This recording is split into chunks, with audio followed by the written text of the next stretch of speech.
यह कहानी है मटियापुर गांव की, जहां मिट्टी की खुशबू में मेहनत की महक बसती थी।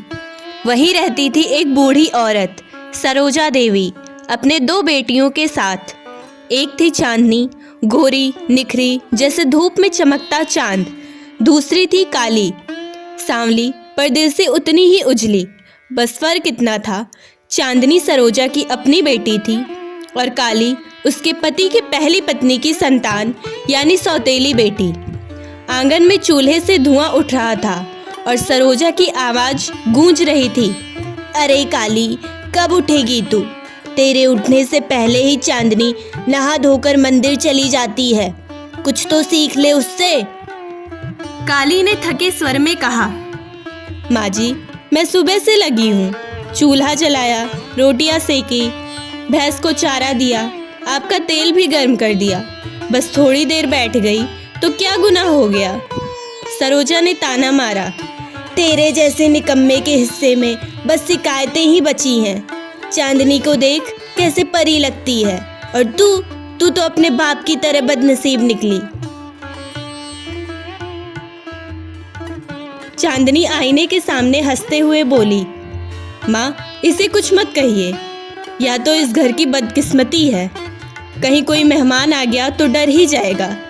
काली चुप रही, उसके आंखों में पानी था। माँ, क्या रंगी सब कुछ है?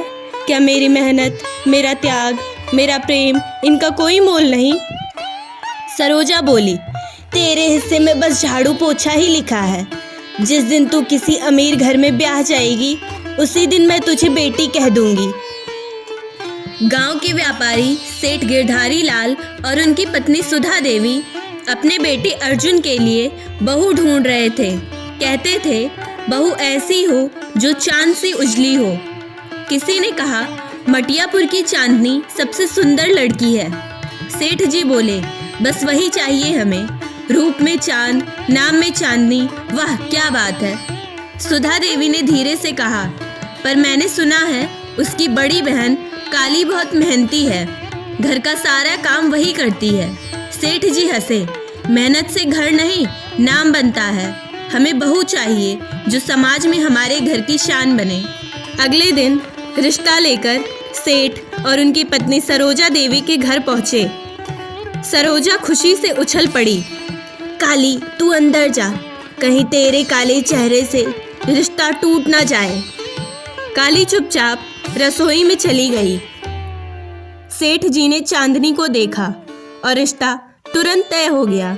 उस रात काली अकेले बैठी सोच रही थी, क्या सच में ईश्वर ने मुझे सिर्फ इसीलिए बनाया ताकि लोग मेरा तिरस्कार करें? कुछ महीने बाद ढोल धमाके के साथ चांदनी की शादी हो गई। सरोजा के चेहरे पर गर्व था, देखो मेरी बेटी अब सेठों की बहू बन गई। काली बस एक कोने में बैठी थी, न किसी ने उसे सजाया, न किसी ने उसे बुलाया। समय बीता, सेठ के घर अब हर दिन कलह थी। चांदनी को घर का काम पसंद नहीं था, न सास ससुर से सम्मान की बातें। मैं नौकरानी नहीं हूँ, वह हर दिन यही कहती। धीरे धीरे उसके घमंड ने पूरे परिवार की शांति छीन ली। सेठ और उनकी पत्नी पछता रहे थे।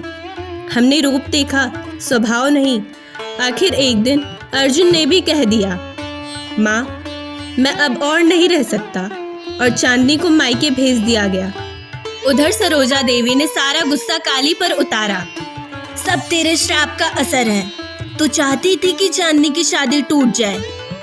काली की आंखों से आंसू बह निकले, माँ, मैं तो हमेशा आपके आशीर्वाद की हकदार बनना चाहती थी, पर अब मैं इस घर में नहीं रहूंगी। वह बिना कुछ कहे घर छोड़कर निकल गई।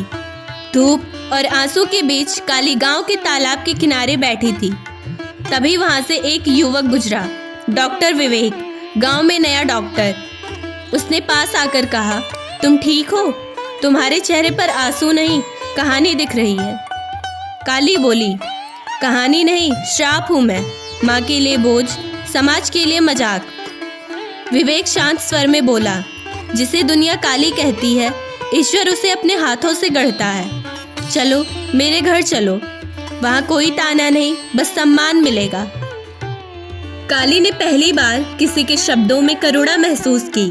डॉक्टर विवेक का घर सादगी और स्नेह से भरा था। उनकी माँ सरस्वती देवी ने कहा, बिटिया, तेरे चेहरे पर रंग नहीं, भक्ति है। काली ने उस घर को संभाल लिया।